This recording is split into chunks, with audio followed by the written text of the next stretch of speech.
This is the first of a two-part interview with Barbara Schuster. The second part will be released later this month. The Medical College of Georgia and the University of Georgia partnered to create a 4-year medical education program in Athens, Georgia, to help alleviate a statewide shortage of physicians. Barbara Schuster, MD, is campus dean of the MCG-UGA Medical Partnership. In this episode of the ASN Kidney News podcast, ASN Executive Director Todd Ibrahim interviews Dr. Schuster about the challenges of developing a medical training program. The new medical school campus began classes on August 9, 2010. The first question I would have is the Medical College of Georgia, University of Georgia Medical Partnership. So is that the official name, or do you have a nickname? That is the official name. We're allowed to call it the Partnership Campus. Okay. And sometimes we call it the Athens Campus. But that's the official title. It is technically accredited as part of the Medical College of Georgia, which is the only state medical school in the state of Georgia. And why did the state government make the decision to create the medical partnership? About 5 years ago, they did an outside consultant, Trip Umbach, came in and to take a look at the state. This was for the Board of Regents. Mm-hmm. They knew that at that time they were approximately 37th in the nation for the number of physicians that they had for the population in Georgia. Georgia is one of the fastest growing states in the nation, probably the 8th or 9th fastest growing state. It's a very large state, and yet it ranked very, very low in the number of physicians. It also ranks incredibly behind everybody else in the public health characteristics. So they have more obesity, more hypertension, more diabetes than many other states. For that reason, Trip Umbach said that the state-supported medical school needed to increase their class size from 170 to 300 students per year by 2020 to at least keep up with the growth that was indicated for the state. So with that, a plan was put together to develop a 4-year campus in Athens in collaboration with the University of Georgia, and then at least 2 clinical campuses, 3rd and 4th year campuses in South Georgia, one in Southeast and one in Southwest. Why was it appealing to you to be the founding dean of the medical partnership in Athens? How could it be better for an educator, somebody who has done her whole career in medical education, mm-hmm. To be able to start a new campus, hire your own faculty, or some of my friends have said, hire your own mistakes, mm-hmm. create a curriculum, even though we are based very much on the curriculum in Augusta, but have the flexibility to use some of those educational ideas and goals that I've always had, and to be able to do that from the beginning. It's much more difficult to change a large university. It's much easier to start it at the beginning. So what are some of the medical ideas that you had that you've been able to implement? Well, I'm afraid I'm an old University of Rochester graduate. Mm-hmm. And so going back to the George Engel, John Romano, Larry Young days of the history, the physical exam, the clinical decision-making, even back then, the Paul Greiner, quality, efficacy, and cost, which was very much part of my education and now mm-hmm. today is being talked about, are all the skills that I remember and ingrained in me as a medical student. I really felt that the clinical skills are the ones that will always endure. And so I wanted to develop a curriculum that not only brought in the modern science and the modern clinical science, but those clinical decision-making skills, as well as the hands-on skills that I think as a general internist I've used in my career. So what were the first things that you did to prepare the school for the first class of students? So the first thing I had to do was to begin to hire faculty. So we started with no faculty. I described to people the first day that I arrived at the University of Georgia campus and met with the provost, and he walked me over to the first office I had. The School of Art had just moved out of their building. Mm-hmm. The building still needed dusting. As he walked me into this office, there was nobody else in the building. There was an old desk. There was no light, no computer, no telephone, no paper, no pencils. And he said to me, "Do you think this will work?" And I said to myself, this is my, the provost. I'm mm-hmm. going to need to work with this man. I certainly can't say that it's not going to work. And mm-hmm. I said, of course it'll work. We will make this work. And so from there, they had actually hired one other person who had been working with them in faculty development to be our first year coordinator. And she and I, along with one administrative person who had been working on the UGA side to begin to prepare the rest of the campus for this, were the trio that started. We hired, our first hire was, of course, an administrative person. So what year was this? This was fall. Actually, I was hired November 2008. Okay. I moved with my husband to Georgia in January 2009. Okay. And I was really in and out of that office November and December, mostly December of 2008. Okay. So right at the turn of the year. Okay. Fortunately for me, friends like Dr. Ree Fincher, who was the Vice Dean for Academic Affairs at Augusta, had really already done a fair amount of the paperwork that needed to be done for the LCME accreditation. Okay. So an advantage that you have in Athens that they don't have in Augusta is that you have the full undergraduate and graduate campus of the University of Georgia at your disposal. And I'm just curious as to how you've worked with them to develop the educational programs. Yeah, that has been one of the delights. So not only do I have wonderful colleagues in Augusta, medical colleagues, nursing colleagues, there's also a nursing campus from MCG in Athens. And then there's the University of Georgia, which has 16 colleges, including a pharmacy school, a veterinary school, a law school, a school of sociology, school of communications, an education school, etc., etc. So I sit with the deans of the other 16 schools. And immediately that first December, when I was already on board, December 2008, I went to my first UGA graduation representing the new upcoming medical campus. Are there specific schools that you've been able to incorporate into the educational programs? Well, it turns out that we have. Every school has actually come by and said, we'd love to talk to those medical students. And I'll tell you a little story that was fun. I was at a meeting once, and the vice dean from the School of Ecology came and introduced himself to me. And he said, I'd love to talk to the medical students because of my research. And I said, well, what do you do?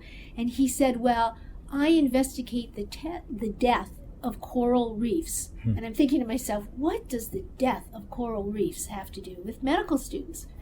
And he said, the cause of the death of this coral reef was a bacterium called Serratia marcescens. And all I could do was think back and go, oh, I think it's red on a petri dish, and I think it has something to do with lung disease. And so I said, well, that's very interesting. And he said, but the most interesting part was that the kind of Serratia marcescens, the genetic type, was the human type, which meant that human disease was now infiltrating the other ecologic process. So it was reverse for what we usually think. So here I even have the School of Ecology, something I had no idea would relate to me. We've gone over to the School of Food and Consumer Science. That's where the nutrition faculty is. The School of Education is doing a consult for us. They are actually doing faculty development. They are our teacher coaches. They come in and they watch the faculty teach, and then one by one give them their own personal feedback that I as the dean do not use as part of their evaluation, so they can trust it. It's very confidential. Is most of your faculty community-based faculty? At this point, the first-year faculty is full-time faculty. Okay. So I've actually hired basic science faculty. I've hired about 10 PhDs. They are working the majority of their time as teachers developing this curriculum and teaching. I have a couple of younger ones who are actually contracted on the UGA side, and they are doing 65% research and 35% teaching, like my geneticist. So one of the advantages to UGA is that we have brought back to UGA a human geneticist, which was a hole in their genetics department. On the other hand, I've also hired part-time one of the PhD psychologists from the Department of Psychology at the University of Georgia, who's part of our neuroscience team. So that's this wonderful advantage of sitting on this large campus, is the sharing that we've only begun to do. We've also, I think I mentioned to you before, that the School of Journalism and Communication has a master's degree in medical journalism. And their second-year students, their second-year class, is now journaling our first-year class, which means they are coming in and interviewing the students and actually making 3-minute videos. And they will journal them throughout the year, somewhat like the class at Harvard was done on the PBS series a number of years ago. So you mentioned the first-year class, and that was part of why I was asking about how long this process has been. So it's been about 2 years, a year and a half to get up and running. So how would you describe your first class? Well, I describe the first-year class as fabulous. So there are 40 students. As I say to people, they all vote in the state of Georgia, which means they're all Georgia residents. They didn't all grow up in the state of Georgia, but they all vote in the state of Georgia and are now residents. There are 20 men and 20 women. 20 of them went to UGA as undergrads. 20 of them did not. And how many women were there in your medical school class? In my medical school class, I think we had 20, but that was out of 90. In the Okay. class before mine, there were 12. In the class before that, there were 6. Okay. So now it's 50-50. All right. So you have 40 students, 20 men and 20 women, and they're all sort of Georgia residents. All Georgia residents. Okay. I have several minority students. I have one student who grew up in Brazil and became a U.S. citizen, took her oath, actually at about week 4. I have one student who delivered her second child in week 3 of the medical school and took a week off and came back, hasn't missed a beat. So we have a really interesting class. I have a gentleman who taught school for 4 years before returning to medical school. I have somebody who's done a fair amount of hiking and mountain climbing. I have another one who was the coach of a ultimate frisbee team. Mm-hmm. So I would say I have a good reflection of a lot of what modern medical school classes appear to be today. Okay. And how does your class perhaps differ from either the class in Augusta or other medical school classes with which you've worked? You know, it's different to know how they differ. I know that the students who have started at Athens had a preference. So when they were interviewed and accepted in Augusta at MCG, every student who was interviewed was asked a preference for the Augusta campus, the Athens campus, or no preference. Mm-hmm. That information was tucked away and not used by the admissions committee. After the admissions committee accepted the student, then a subcommittee sat down and took the accepted students, looked at their preferences, and began to sort to try and balance the students so that our balance of academics, our gender balance, as best as we could in a racial ethnic balance for 40 students versus the 190 who are in Augusta. But you know, the 38 out of the 40 students stated a preference for Athens. And so they are a pioneer class. Mm-hmm. They knew that we would be a bit green. Many of their advisors were going to say to them, you shouldn't go to a brand new campus. You know, take the campus that you know works well. And give it a few years and see how it works out. So I do have a group of students who are outspoken, quite professional, giving us excellent feedback. As you think about the class, so you have 40 students now, how large do you think the first year class will be, sort of at its optimal size? I can't tell you what optimal size would be, but we are actually scheduled to be no larger than 60 students. So the ultimate plan is to go from our temporary quarters to more permanent quarters in Athens. And at some point, probably 3 to 4 years from now, possibly when this first year class is ready to graduate, then to begin to increase the size of the class. And that would be to 60 students. Okay. 60 would be our total. So what do you think will be the biggest sort of logistical challenges of moving from 40 to 60 students in relatively short order? We will need more faculty, more resources. Mm-hmm. Are there, in terms of public health, are there specific issues in Georgia that you think your students will try to focus on in terms of their career choice, or that the school would like to see? I'm just thinking about sort of their specialty choice. The state, of course, would like to have more primary care physicians and more generalists. Certainly focusing on the future and where the dearth of physicians will be and the kind will be there. State of Georgia, because we have fewer physicians, and we now have dropped, actually, so we went down from the 37th or 38th position, we're now about 40 or 41st. We'll definitely need physicians of all sorts. In northeast Georgia, which is where we are, we will need all the generalists, family physicians, internists, pediatricians, and general surgeons. The average age of the physician in Athens, for instance, is 55. They predict that within 10 years, that without an infusion, there will be no general surgeons. Now, you go back to the public health question that you asked. The state of Georgia we rank 5th, I believe, in childhood obesity from the top. This is not 5th from the bottom like we do in ranking on how many physicians we have. We're 5th from the top. So we have a huge problem with childhood obesity. Georgia is in the stroke belt. That's a very big risk factor, from cardiovascular, hypertension, and other risks. And down the road, that of course leads to renal disease and kidney problems.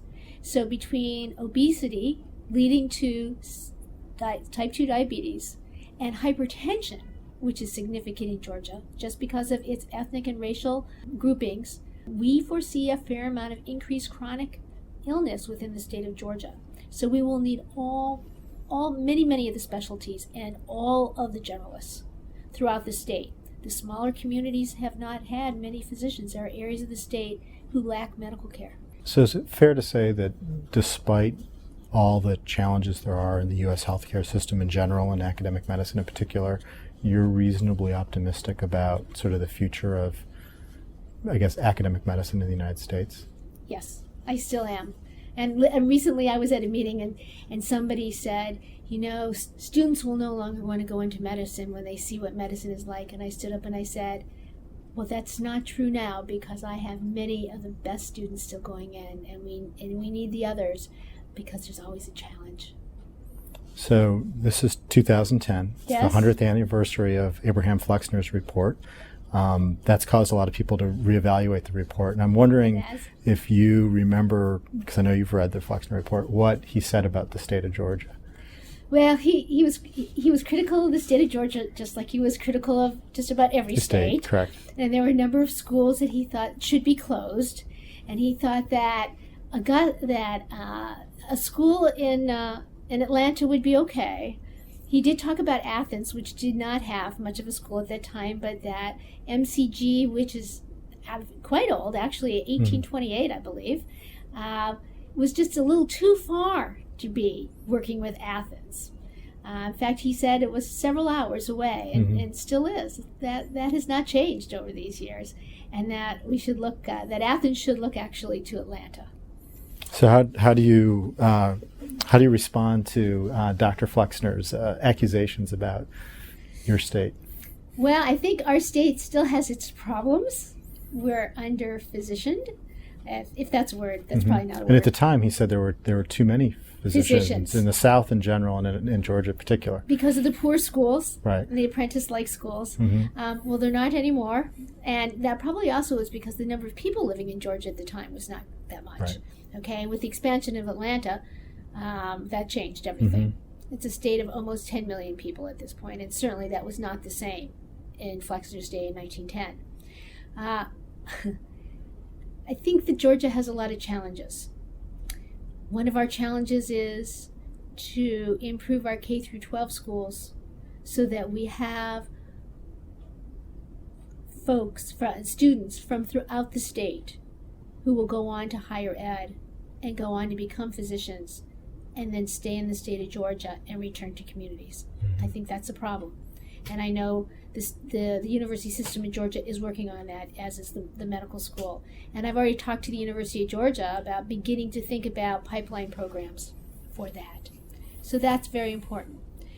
So you can imagine a scenario where you have K through 12 programs that would be related somehow to the medical school. Yes, I mean there's already some programs. They don't start as early as kindergarten, but certainly there are already high school programs. There are college programs, preparatory, both that MCG has worked with. There are STEM programs under the National STEM grants, looking at science and technology and engineering and math and medicine. So I think those are very important. UGA, you may or may not know that UGA was not integrated until 1961. Not a very long time ago. Well, they work very hard on trying to increase the percentage of underrepresented within that university. That's a wonderful way to begin a pipeline.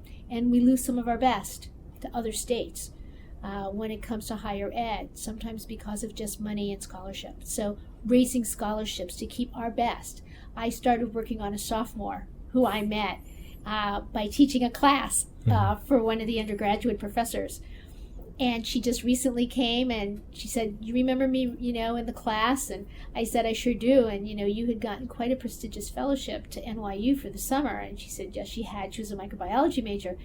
And she said, "I'm interested in learning about the new campus in Athens." And we talked and we began to tour. And I said, "Do you know anybody here?" And she said, "I don't think so." And I showed her the list and she said, "Oh my goodness, I know this person." So, I'm saying, okay, maybe I can keep her. I mean, that's what you have to do, is aggressively go out and begin to coach and to support, not lower your standards. they will come up. Mm-hmm. They have the abilities. They just sometimes have not been given the opportunities, the mentoring, being open. And so I think Georgia, like many states, needs to begin to do that. It is an economic issue.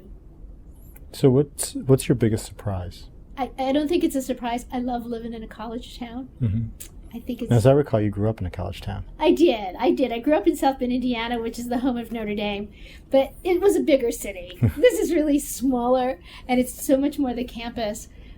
But I think it's a wonderful place for a new campus, medical campus, because they do so much medical research, and it has never had a medical campus. Mm-hmm. And so you could really ignite this medical research and take it a whole step further. It's very exciting to be around young people instead of an aging community, and it's very wonderful to be around other professors, all of whom know something that you have no idea about because they're in fields that you've never been able to investigate. Mm-hmm. So for me, being able to start a unique curriculum in a university city can't get any better for a medical educator. Dr. Schuster, thank you for joining us for today's discussion. My pleasure. This podcast is copyrighted by the American Society of Nephrology. All rights reserved. All content in this podcast is for informational purposes only and is not intended to be medical advice.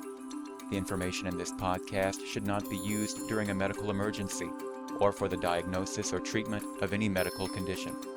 Please consult your doctor or other qualified healthcare provider if you have any questions about any medical condition or before taking any drug, changing your diet, or commencing or discontinuing any course of treatment. Thank you for listening to this podcast of the American Society of Nephrology.